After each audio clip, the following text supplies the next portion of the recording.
Sorry, that was a little too hard. Good afternoon and welcome to Muskegon Rotary. My name is Tim Arter and I have the pleasure of serving as your president for this year. Today's program will be a presentation from several of our members. We called it 5 Rotarians, 5 minutes, so you'll be hearing from them on a number of subjects. We will begin with the Pledge of Allegiance, followed by a reflection from Rob Cook. We will also recite the 4-way test at the end of the meeting. At this time, let's do the Pledge of Allegiance. I pledge allegiance to the flag of the United States of America and to the republic for which it stands, one nation, under God, indivisible, with liberty and justice for all.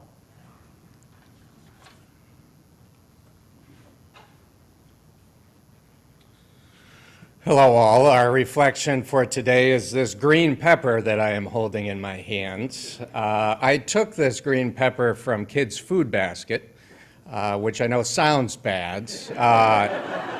However, I just spent the last 2 hours volunteering with Kids Food Basket. I'm on the KFB advisory board, and we have a group of volunteers from our church that every 4th Thursday of the month we volunteer. And so we just cut up an endless supply of these green peppers into, about 8 pieces each, and then put about 4 slices of these green peppers in little Ziploc bags so that they could stuff 1,800 sack suppers for kids in our county. And I share this because we appreciate the food that we share. We have a really nice lunch, don't we, before all of our meetings. And part of the idea of this reflection, I think, is to reflect and appreciate where our food comes from, who provides it for us, and how we can share food with one another and with our community. So let that be our reflection today. Let me know if you want to volunteer with me at Kids Food Basket, and be sure to eat your vegetables.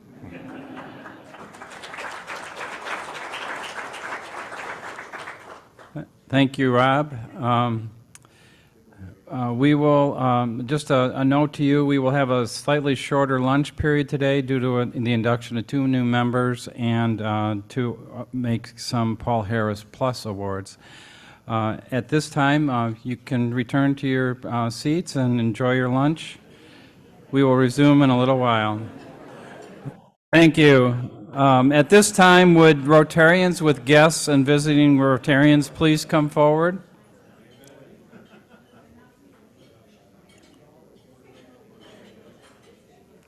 Again, Rotarians with guests and visiting Rotarians, please come forward.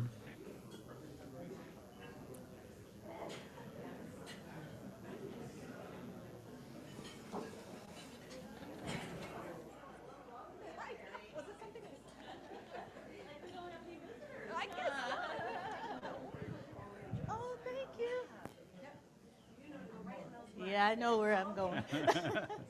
Right over those, that's spot right over there.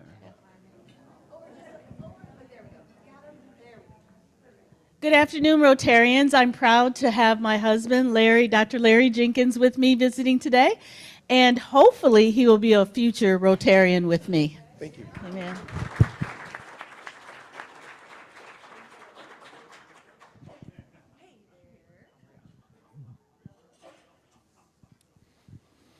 Hey everybody, Pete DeBoer with the Community Foundation. Today I have Amanda Westra as my guest. Amanda was with the Chill Foundation, which is a kind of a offshoot of Burton Snowboards. So we've been talking a little bit about the Snurfer this morning before we came. So.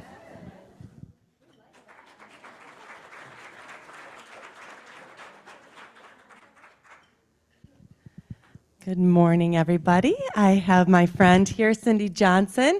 I've known her for a while. She used to work at the Grand Rapids Chamber and some other places along the way, but we're excited that she is with the Girl Scouts of Michigan, Shore to Shore, in development. So she's new to this area. Cindy Johnson.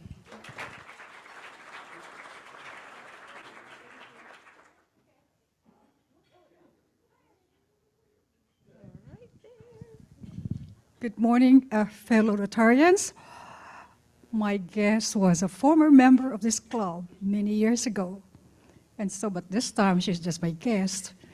And her name is Veni Avorke.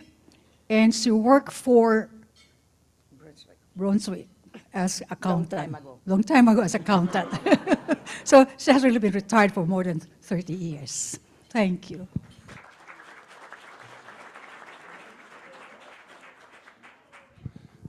Good afternoon, Rotary. Come on over. They are so excited to tell you about what they do. Almost as excited as I am to introduce the Eagles from Oak Ridge.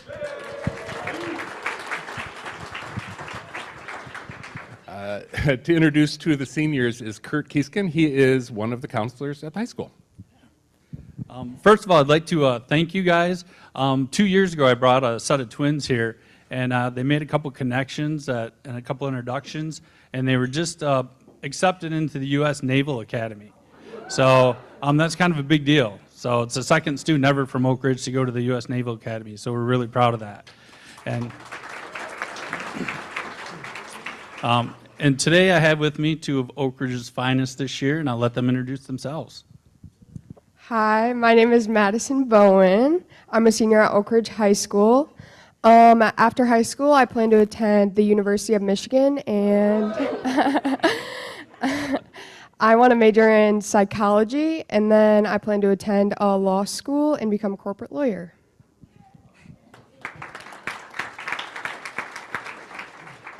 Hi, my name is Zoe Locke. I'm also a senior at Oak Ridge High School. You guys are going to be happy about this one, but I plan to attend Michigan State. I plan to major in chemistry, and then after I get my bachelor's degree, I plan to go to a 4-year optometry school to be an optometrist.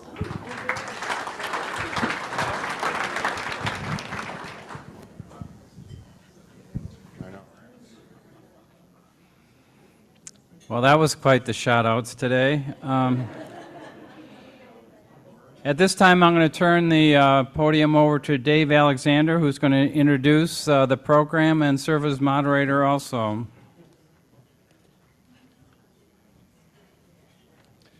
Thanks, Tim. Dave Alexander, President-elect, I guess is the word that they used for a position I'm in now. Also co-chair of the program committee. And I will ask our panelists to come up. Bob Lukens, Muskegon County Community Development Director. Heidi Seitzma, Vice President of Development, Community Foundation for Muskegon County. Kathy Moore, Director, Public Health, Muskegon County. Missy Horton, Executive Director, Lakeshore Museum Center.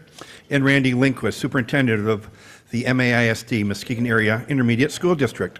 From time to time, back when I was co-chairing this with Bob Chapla, we would have holes in the schedule, and usually they came up about 9 o'clock in the morning on Thursday. And this is what we would do, and we always got a pretty good response for it. We had a hole in the schedule here. We were going to bring these 5 Rotarians, and they're going to speak for 5 minutes on something that we may or may not know, or especially, hopefully, something we want to know about. So in the future, get a hold of Missy or myself if you want to be part of the 5 for 5. But we're going to start out with something fun, because I think my friend Bob Lukens always has something fun for us. Bob Lukens, Muskegon County Community Development. Thanks, Dave. Hi, everyone. It's a beautiful tourism day in Muskegon County, isn't it? Can't beat this day. Well, I'm going to do 4 departments in 5 minutes. So let's start with the best news of all. Jet service is returning to Muskegon on November 1st. Woohoo! We're really excited about that. The service will begin November 1st. There'll be free parking and free bags for the foreseeable future. So buy those tickets as soon as you can. We have interline agreements with United, American, and Delta. So if you go on those websites, within probably the next week, all the flights will be loaded, and you should be able to get your ticket reservations on any of those major carrier websites. I also have a flyer on your tables, a few of them. I don't think I have enough for everyone, but that gives you the schedule too. Tuesdays and Saturdays, we only have one round trip. All the other days, we have 2 round trips to Chicago O'Hare. So you'll be able to make all your connections there too. Moving on to parks, we're currently in the process of doing our 2025 to 2029 recreation plan for the county. It requires a lot of public input. So that you also have a flyer on your table for that too. That should be posted to the county website and the parks website later today or first thing in the morning, depending on how it goes with some of the revisions I have today. But feel free to make comments on that or attend any of those meetings. We want to hear what you have to say about parks and recreation here in Muskegon County, green space, trails, everything.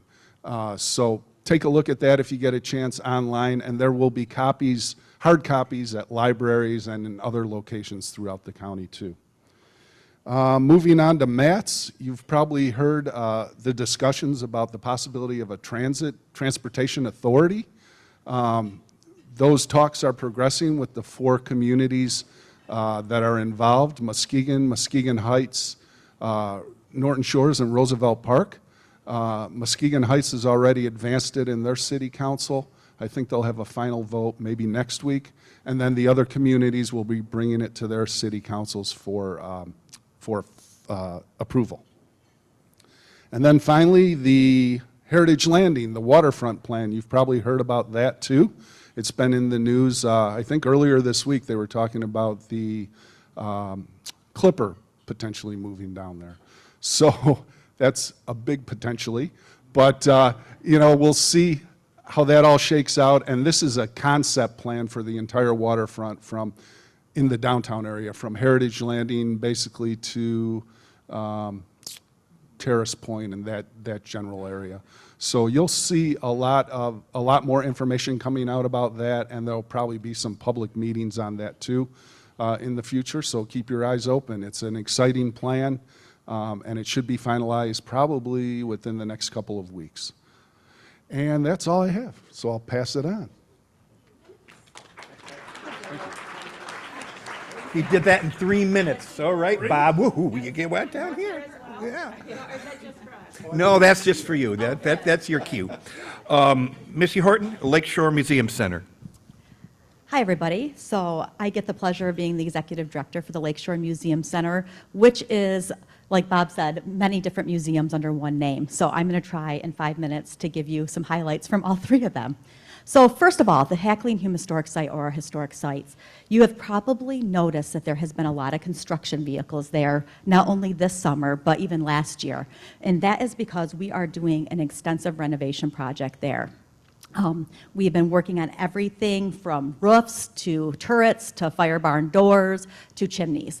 And the reason is as we're finally coming up with a facilities maintenance plan, we haven't actually had one before this time, we're doing inspections and evaluations of everything on all of our historic buildings. And then we're prioritizing everything as red, green, and yellow, and then trying to move forward to take care of our historic buildings the best we can.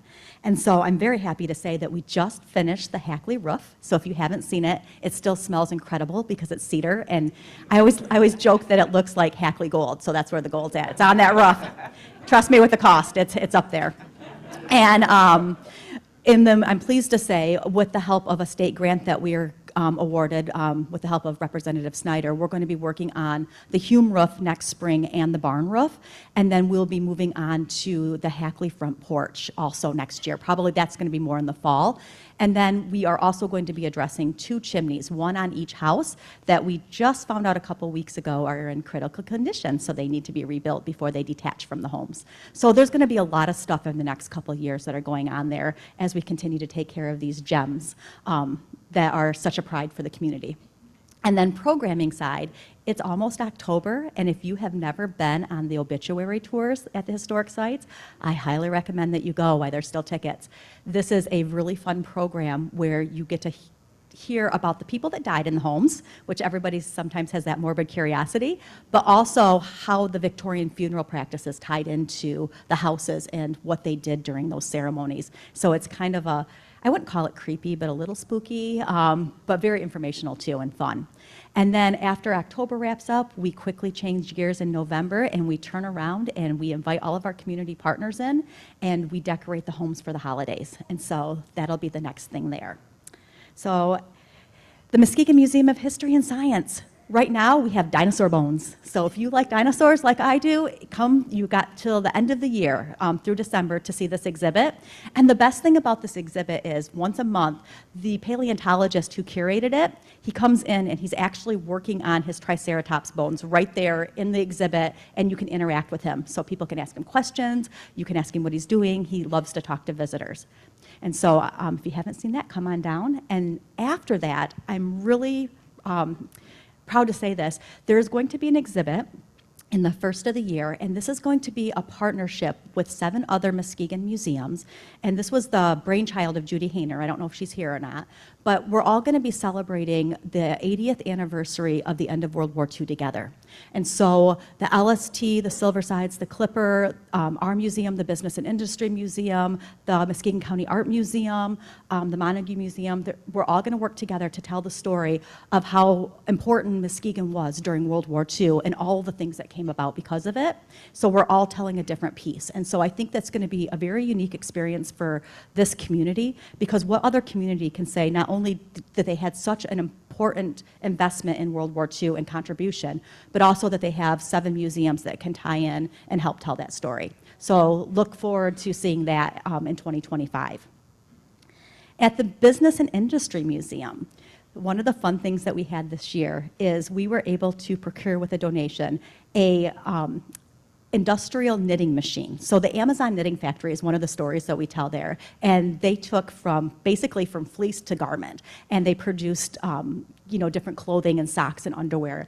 And there was a home version of those automatic knitting machines that were really popular in the 1910s to the 1930s, and you can literally crank it and knit a sock or whatever you program it to knit. I have no idea why these have gone out of favor and people still don't have them in their houses. They are the neatest things, but it helps tell the story of how the machinery worked in the Amazon Knitting Factory. But if you want to go down there, you've got till the end of October, you can knit a sock with us, and it's really, really fun. And then the last thing that I'm going to touch on, I'm running out of time. So it's just kind of coming out in the media the last couple weeks, but you guys might have heard that we are going to be on the ballot in May of 2025 for a one-time millage to help us with an expansion effort. And this is, it's coming from a lot of studies and strategic plans that we've been doing over the last couple years, and it's been determined this is the next right step for us. And it's going to address 2 issues. The first is that we don't have any collection space anymore. We're completely out, and our collection is connected to restaurants that bring inherent danger to the collection. So we need to have a bigger space. And the second is our building for the History and Science Museum is not accessible. And having a public building that's not accessible in today's day and age is not okay. So you'll be hearing more about that in the future, because my time is up and I'm getting the look.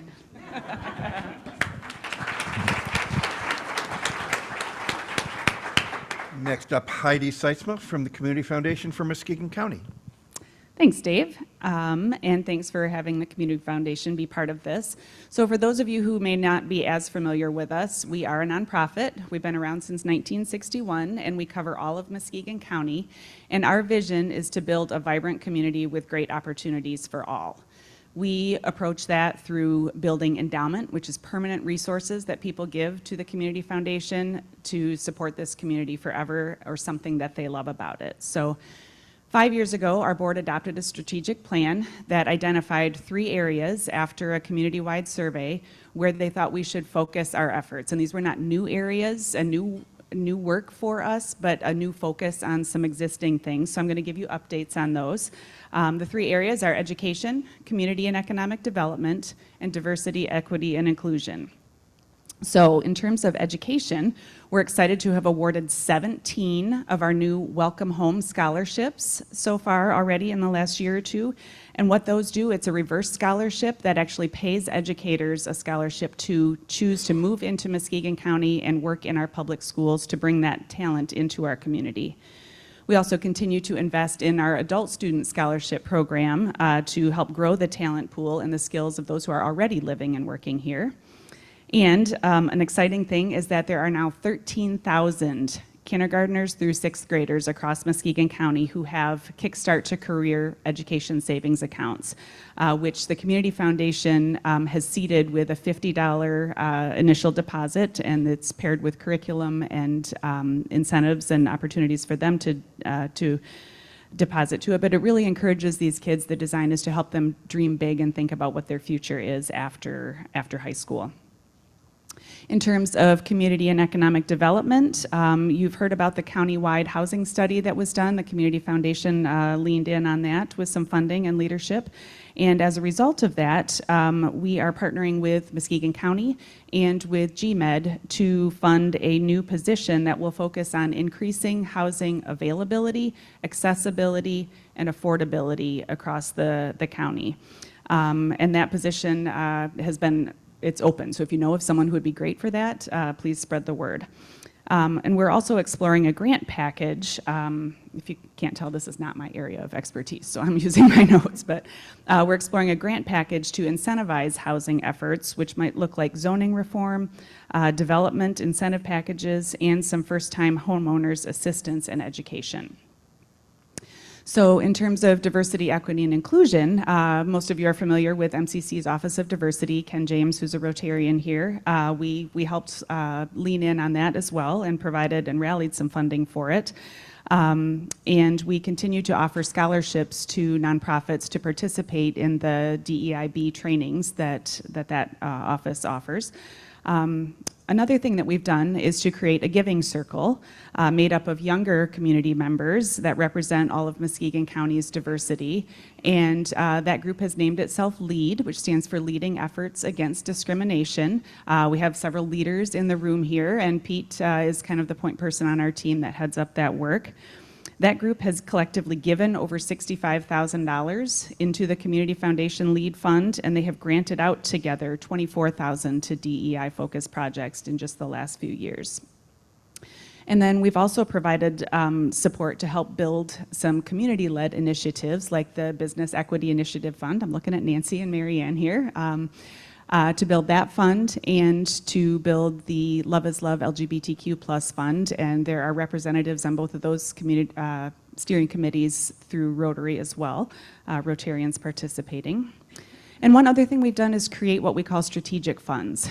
Instead of the $10,000 to $50,000 it takes to create a named fund and your legacy within the foundation, there's now an opportunity to start a fund for $5,000 and actually to build up to that with a $500 annual gift over 10 years, trying to make being a fund holder and having a named fund and a legacy within the foundation attainable to more of the community. And we're really excited this year to have launched a partnership with Free Will, which is an online platform where folks can create a will for free, as well as the really important financial and healthcare powers of attorney forms. And this, we have strong relationships with professional advisors throughout the community. This does not in any way diminish their importance in those relationships. But we have learned that only 1/3 of Americans actually have up-to-date will and estate plans, and in communities that are marginalized, those numbers are even lower.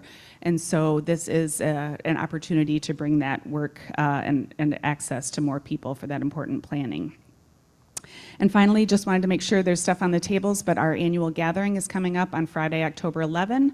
3 o'clock it starts, and we'll have you out by 5 to go on with the rest of your evening. We're excited to bring in Chuck Marone, who is the leader of Strong Towns. He's been here before, so it's another opportunity to hear from him. There's also some posters. I'm seeing Carla. There's posters in the back if you have a place to display that.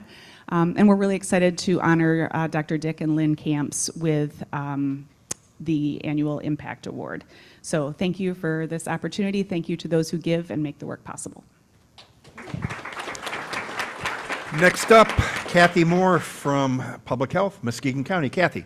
Thank you. So public health's vision is healthy people working, living, playing in Muskegon County in a healthy community. I'm thinking we should add aging because we do have an aging population, and we are very fortunate that the senior millage passed.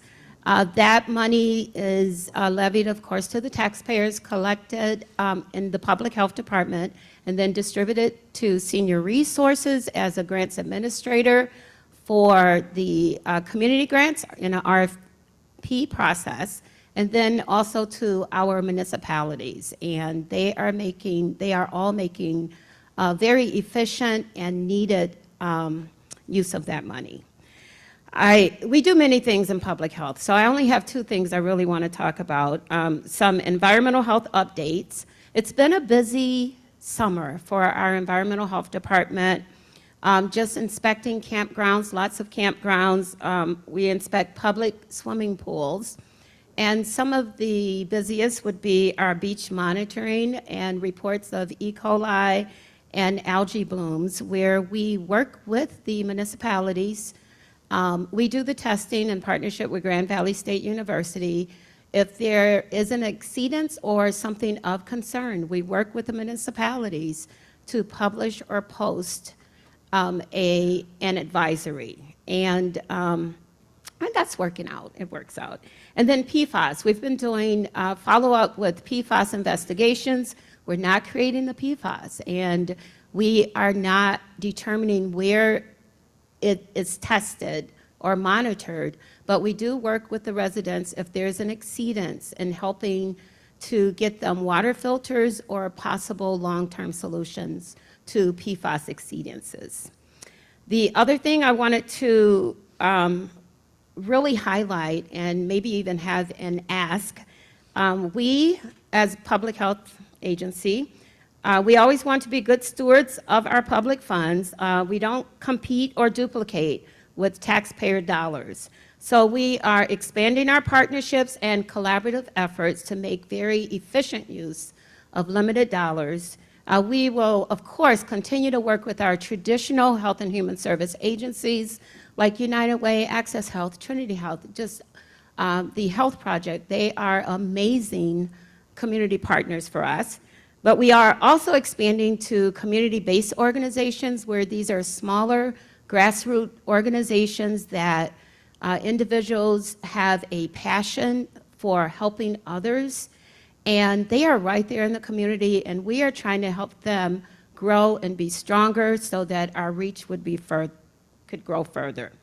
Our other focus in trying to expand our reach would be the younger generation, because they're not necessarily going to websites or reading news articles, and they actually change where they go or where they get their information. And so we're trying to change how we get that information out there, and we're doing that with partners as well. We don't have enough partners, and we don't know everybody. Like, we don't know who we don't know.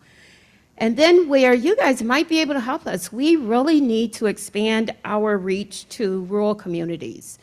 We have a lot of grants and agencies that focus on Muskegon Heights and Greater Muskegon, and we've just heard feedback from municipalities like Blue Lake and other places that we really need to be a little more intentional in going where they are, finding those community ambassadors and working with them to help health happen in their community. So we really need, we have 28 municipalities in Muskegon County, and we need to know who's out there in those counties who we can get in touch with to see if they can help deliver the message or bring messages to us from their community on how we as public health can help their residents be as healthy as they can be. Thanks.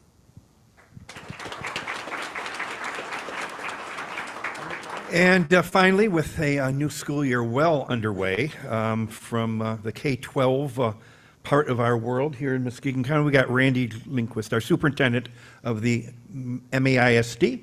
Randy. Thank you. Muskegon ISD provides leadership programs and services for all the schools in our county.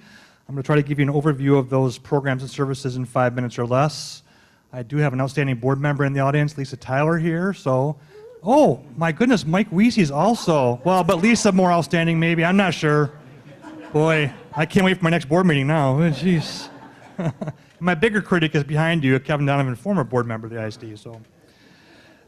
Just going to give you a quick overview and try to get through all these in 5 minutes. Career Tech Center continues to grow. We've seen a record enrollment this year. We're at 895 students from all of our schools in the county, which is pretty amazing, highest ever at the Tech Center. They have students are graduating there from the Tech Center with certificates and also some job-on-the-job training, as well as college credits, which is pretty amazing for those students. We've expanded our career and college readiness team that is housed out of the Tech Center, but services all the schools in our county with supports. We are focused on helping serve those schools to get those students ready for their future careers, whether it's through college or other pathways. We've added a work-based learning specialist to that team to help in the job training market as well. Muskegon Promise, celebrating 10 years this year. Thousands of students have gone through that, attending MCC in Baker, and encouraging them to stay and work here locally in our local economy. And we currently have 882 students taking the Promise right at this moment, so that's exciting. We provide special education services and supports through center-based programming. I'm going to give a list of those. Craig Transition Campus is a center for serving special needs adults. Those are students from 18 to 26. We have 104 participants in that program, our largest group ever there. They're teaching them independent living skills and preparing them for transitioning to a successful independent life. We also have our Wesley School, which is comprehensive care for students with cognitive and or physical disabilities throughout the Muskegon County area, serving 90 students there currently. Our Lakeshore Learning Center program is for those students with high emotional impairments, and we're trying to aid them in their behavioral skill sets so they can return to their districts someday. Currently have 21 students being served in that program. We added a deaf and hard of hearing program 2 years ago now, and that program continues to grow. It's actually located in Reese Puffer School District, allowing students to stay locally that are deaf and hard of hearing. Before this program opened, students had to go to Holland or as far as Detroit to get services and programs. This has been a great add for our community and a significant asset for our families in Muskegon County. Early childhood, moving into that space, we have early on in MMSE, which is Michigan Mandatory Special Education Programs. We have staff visiting thousands of homes weekly to work with kids birth age 0 to 3 with delays of some sorts, getting them ready for kindergarten, helping families help them to prepare for their educational career. Those services happen through doctor referrals and family referrals. Last year, over 1,400 referrals came to that team for visits in homes. Our pre-K programming, we are the largest pre-K provider in the county. We have Great Start Readiness Program and Head Start, offering free preschool to thousands of students, staffed by many certified professionals. Those programs happen throughout the county. In most of our local districts, we help run them. We are supporting educators through consultative teams, many providing ongoing professional development on the latest trends and instructional strategies in K-12 space across all of Muskegon County. Our technology department, I give them a lot of applause because they do a lot with our internal services, but they also manage the fiber network across the county, which services all of our schools as well as our county governmental services and 911. And they assist schools with our major cybersecurity issues, which we know is a growing trend in our community and across the state and nation. And then lastly, I'll just talk about community engagement. We have a communications department that's done a great job of trying to tell our successful stories in our schools, trying to get that positive message out about the great things happening in our schools each and every day. And we also do some work with local agencies spreading that message too. Remember, I was here several years ago talking about our schools and helping spread the good news out there because too often we see too many bad stories about what's happening in K-12 spaces. So our mantra this year is going farther together, and that's not something we just do at the ISD alone, but we do with all our schools in collaboration, as well as with many of you in this audience today, connecting to the ISD for great services for our community. So thank you.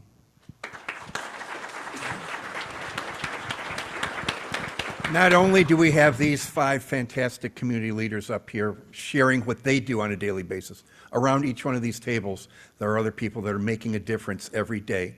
And I think that's the pride I have of being a Rotarian and being part of this group is We're influencers, yes, but we're doers. And I thank the 5 of you for sharing with us. We're done, yeah.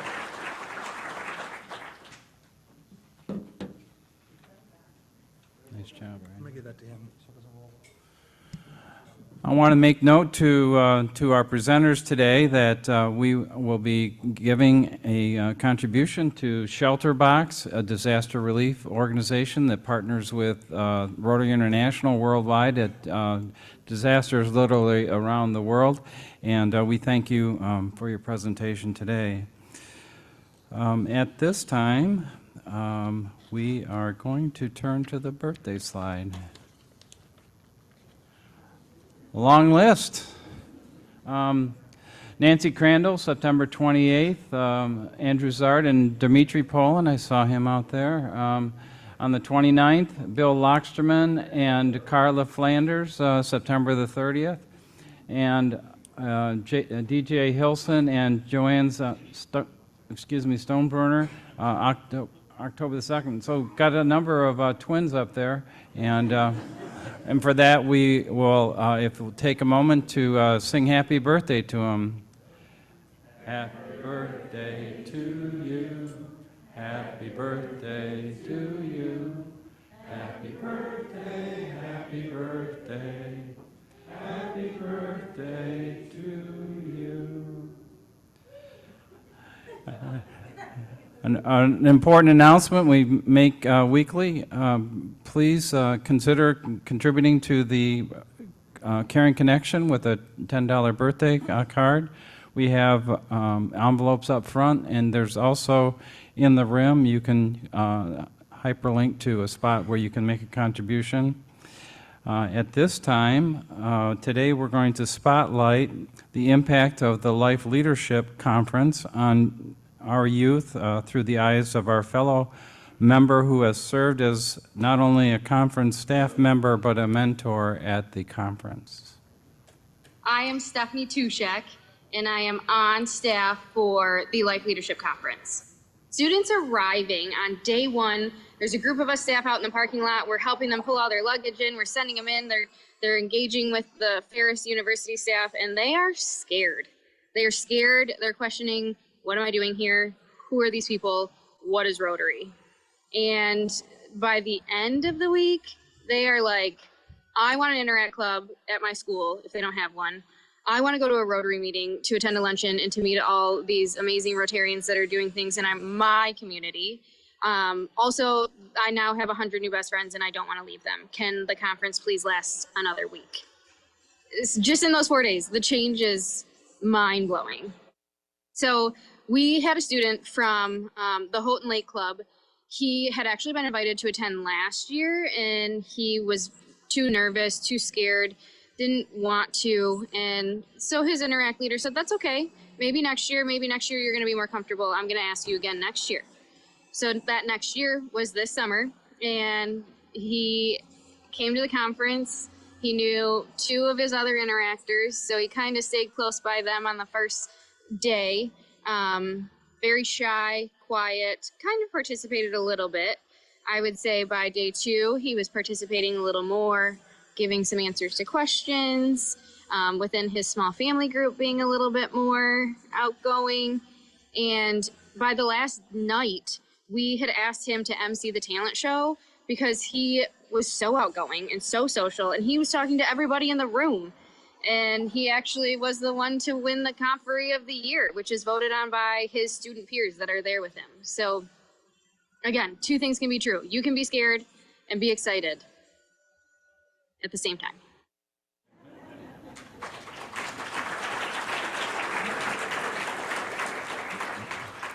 I know we announced it earlier this spring and summer, but the Life Leadership Conference celebrated its 75th anniversary this last year, so it's been going for a long time. And for those of you who don't know it, it was really the initial conferences were spearheaded by the Muskegon Rotary Club. At this time, I'd like to call up our new member inductees and sponsors, Jennifer Fellinger with Don Calise and Jason Smith with Rob Taylor.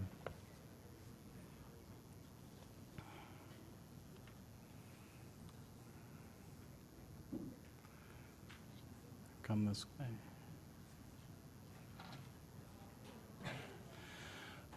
We're going to ask each of the sponsors to introduce them to you.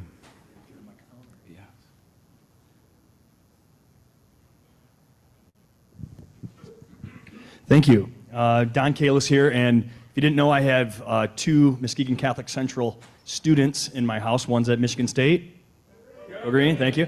And the other's a senior this year, so we're super excited in the Catholic Central community to introduce Jennifer Fellinger as our new president of the PK through 12 school. She joined us on June 3rd of this year, and prior to stepping into the MCC presidency, she spent almost 15 years in higher education. For 10 of those years, she served as a vice president of Hope College. There, she launched and directed the Public Affairs and Marketing Division, and also led strategic initiatives and student formation, which included student affairs, residential life, and athletics. While at Hope, she also served on multiple community boards. Before moving to West Michigan in 2014, Jennifer lived in Olympia, Washington, where she served as vice president at St. Martin's University and served on the area's Children's Museum Board during an ambitious and ultimately successful capital campaign. She holds a bachelor's degree from Xavier University in Cincinnati. Probably the only blemish on her resume is that she also has a master's degree from Ohio State University.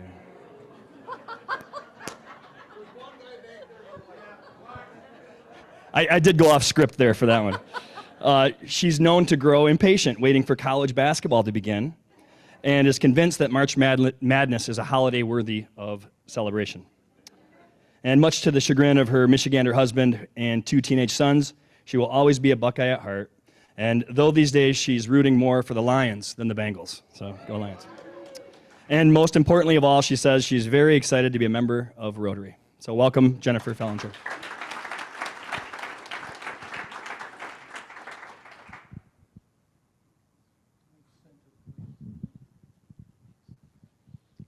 How's this mic? Hi, I'm Rob Taylor. I think most of you know me. It's my pleasure to introduce Jason Smith as a new member. And you know, I met Jason at Brianna Scott's induction as our district governor. And when I asked him if he was interested in the Muskegon Rotary, he immediately said yes. And you'll learn why as I get into his bio here. So Jason was born into a blue-collar family on the west side of Grand Rapids and learned at an early age that the importance of hard work and giving back to the community that he lived in. Growing up in a household where his father worked 2 to 3 jobs, Jason always loved tagging along with his father on long work road trips, meeting new people and visiting different communities. While some of the work visits would drag on because of his dad's inability to stop talking to the people, I don't know anybody like that, and the clients he delivered to, Jason later appreciated his father's approach of getting to know and understanding others while showing empathy and finding common experiences that carried on the conversations. Growing up, Jason attended several church services every Sunday and really enjoyed the opportunities to volunteer, whether serving Thanksgiving and Christmas meals at the local homeless shelters, or offering to do yard work for the elderly as a repayment of a smile, hug, or a simple thank you was rewarding enough. Jason went through the Grand Rapids public school system and is a proud alum of Grand Rapids Union High.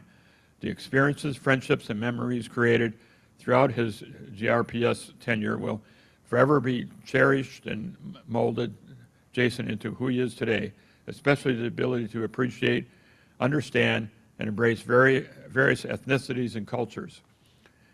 After graduating from high school, Jason attended Central Michigan University and graduated with a double major in business administration and economics. And I hate to say this, but Jason was going to Central Michigan the same time as my daughter.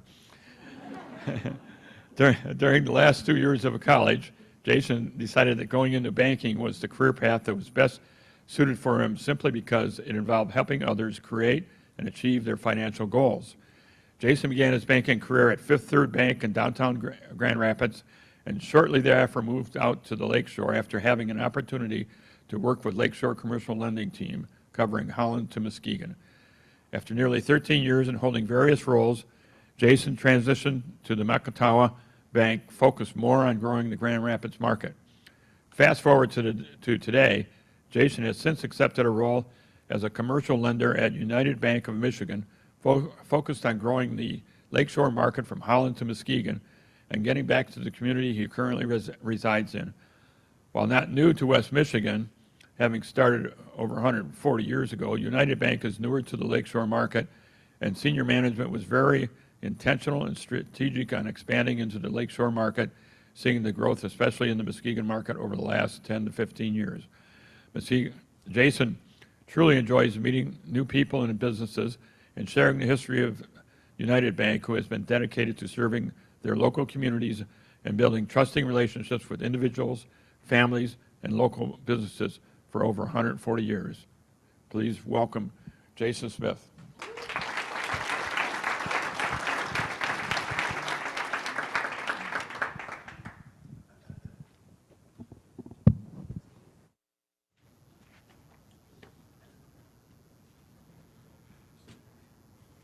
We all set, Mike? Jennifer and Jason, you have been chosen for membership in Muskegon Rotary Club as a person of good character, high ethical standards, heart for service, and ideals of Rotary. Fellowship and friendship are the first aims and rewards of Muskegon Rotary membership. You will enjoy a network of leaders and professionals who are committed to welcoming and mentoring you. We are admitting you into Muskegon Rotary Club and to the Fellowship of Rotary throughout the world. Membership is an honor and privilege with its corresponding obligations. Your regular attendance will nurture your understanding and commitment to our principal motto, service above self. Every member is expected to perform his or her share of club service, community service, participation in fundraisers to support our charitable beneficiaries, and the ideal of friendship and networking. As you expect to receive, so must you also give. If you accept these obligations, please say, I do. I do. They said, I do. Lastly, I have a challenge for you to do. Share the gift of membership in Rotary. Invite another person with your same qualities of character to join Muskegon Rotary in the next 6 months. Say, I do. I do. They do. Jennifer and Jason, in the name of Rotary Club of Muskegon, I hereby formally admit you to membership in this club. At this time, I will present to you your pins.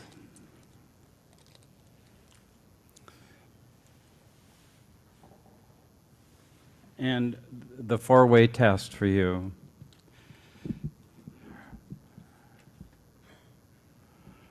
Rotary members and guests, please rise and welcome the newest Rotarians in the world, Jennifer Fillinger and Jason Smith.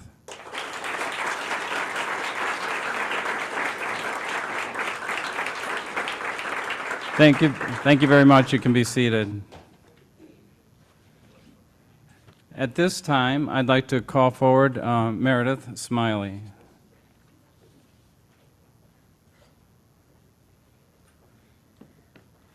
Thank you, Tim.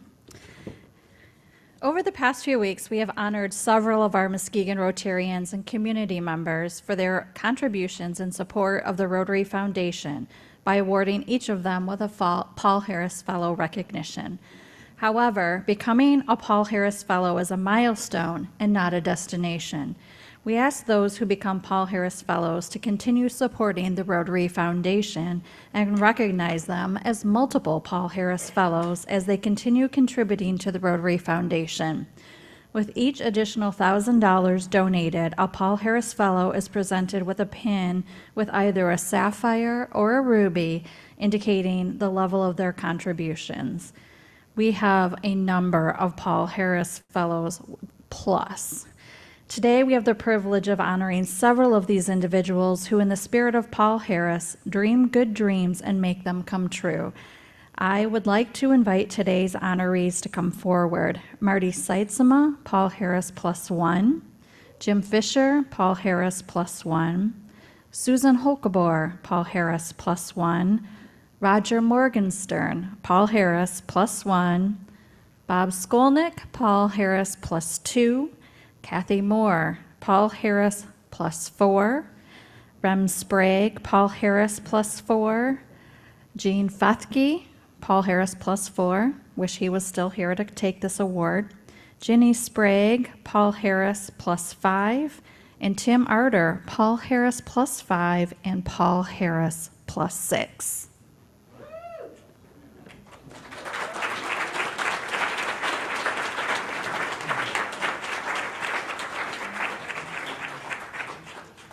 Yeah, you can clap for them. They're pretty amazing.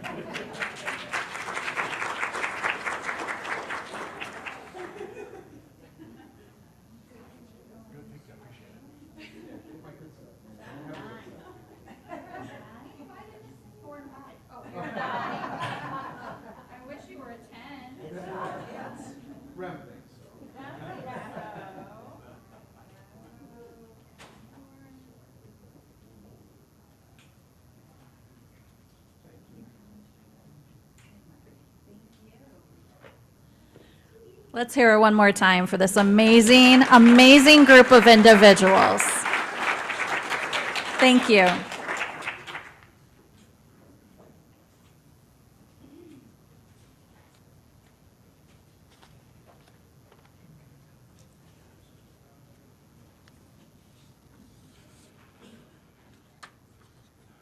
Okay, at this time, we have a few announcements. There will be no rewind meeting tonight. A reminder that the district conference will be occurring on October 18th, 19th, and 20th. It's just around the corner.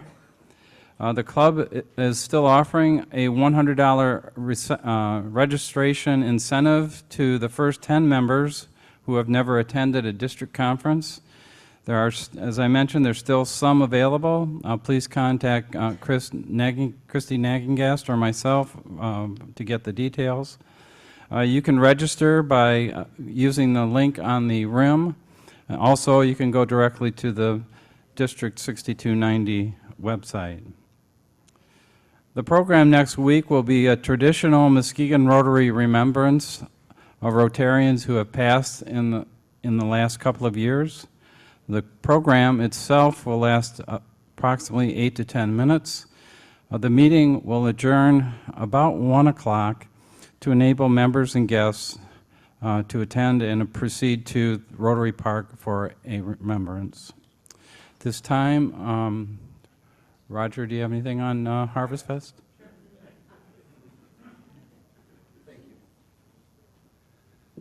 Thank you, President Tim. 1 month from today, it's Harvest Fest.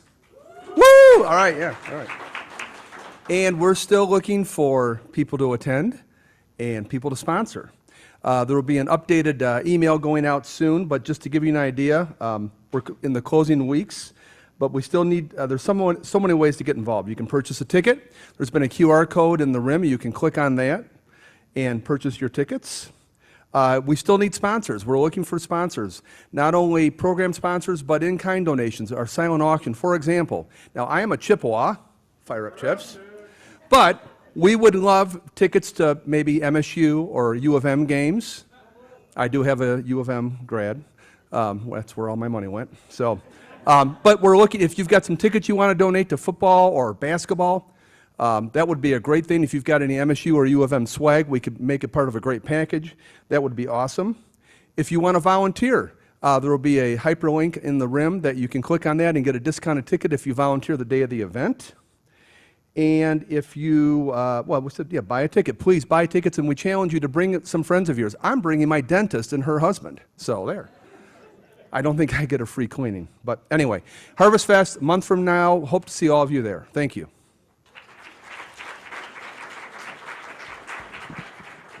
Nancy?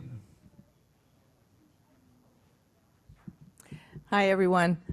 It's Big Read time again, and this year the books for Big Read are The Great Gatsby, which is very interesting. I didn't read it in high school. And as I read it this time around, I was like, interesting that this is a classic. Anyway, we're going to focus on Mexi-Kid, which is the middle read this time. And it's really a fun book. It's a graphic novel for any of you who are familiar with graphic novels. I was not, but it's really a fun read. We have some free books available. We're going to have a speaker on October 17th. We'll talk a little bit more about graphic novels and Mexi-Kid in particular. It's also National Hispanic Month, so this fits right along with that. So I encourage you, if you're interested, I'll be at the table in the back. You can pick up a free book. We ask that you just pass it along when you're finished with it to somebody else, and hope you'll all participate. Thank you.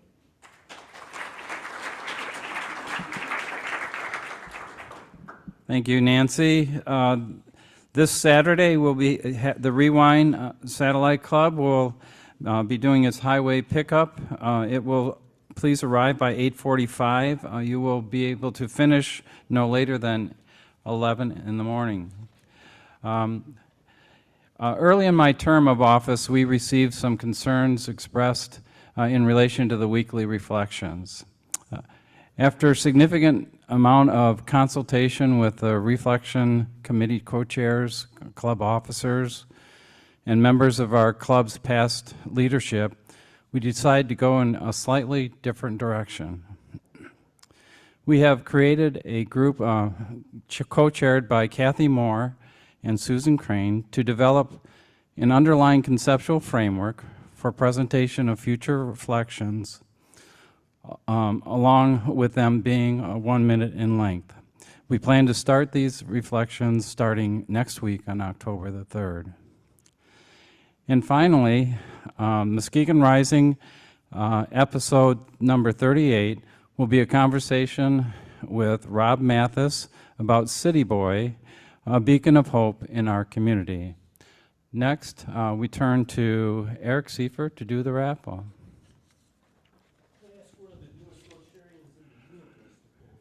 For $10.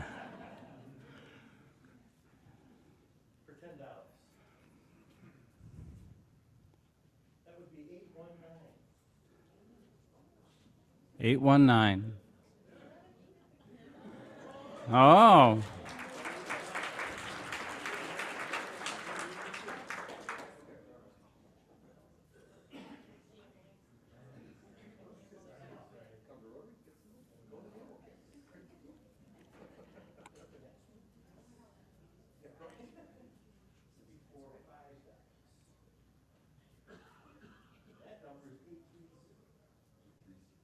Eight 820?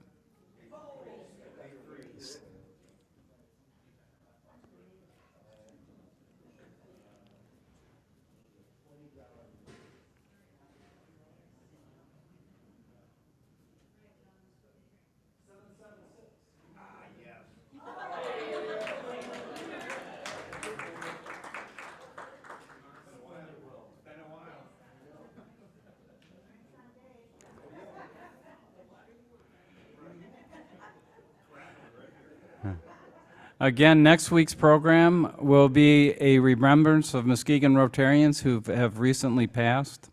At this time, please rise to recite the four-way test. Of the things we think, say, or do, is it the truth? Is it fair to all concerned? Will it build goodwill and better friendships? Will it be beneficial to concern? Have a great week. The meeting is adjourned.